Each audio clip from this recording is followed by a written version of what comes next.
ওই দেখ সেলিমের নতুন টেকনিক, একা পারছে না বলে বউকেও রাস্তায় নামিয়ে দিয়েছে। বউ দেখিয়ে কাস্টমার টানটাই ব্যবসার টেকনিক। দেখেছো ওরা আজেবাজে কথা বলছে।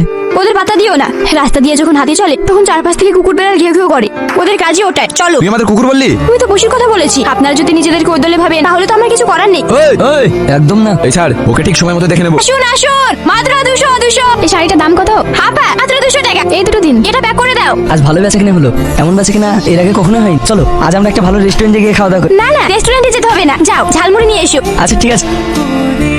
জানো হাসি, আমি অনেক ভাগ্যবান যে তোমার মতো একজন স্ত্রী পেয়েছি। তোমাকে পাশে পেয়ে মনে হচ্ছে আমি বিশ্ব জয় করে ফেলেছি। প্রতিটা স্ত্রীর এমন হওয়াই উচিত, স্বামীর বিপদে পাশে থাকাটাই তো আসল ধর্ম।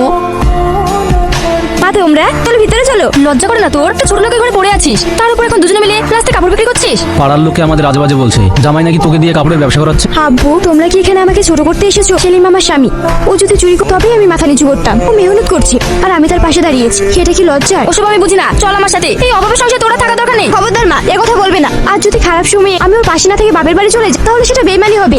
আমি একজন আদর্শ স্ত্রী হতে চাই, বেইমান নয়। আমার স্বামীর অভাব যেমন আমার, তেমন ওর সুখটাও আমার। তোমরা এখন আসতে পারো। চলো রিনা। কিরে সেলিম, আজ দেখি চার সাথে নিয়ে বেরিয়েছিস। সুন্দরী, এই গরিবের সঙ্গে রোদে পড়ে কি হবে? আমার সঙ্গে চলো, তোমাকে রাজরানী করে রাখবো। তো চিপকিনে আমি ছেড়ে ফেলবো। এদিনের মার ভুলে গেছিস নাকি? না, সেই জন্যই তো আজকে হিসেবটা মিটিয়ে নিতে এসেছি। এই ধর শালাকে। এই ছাড়ো না, ওকে মেরো। হেই, ছাড়ো আমাকে। ছেড়ে দে, কিন্তু খুব খারাপ হবে। শালা। না,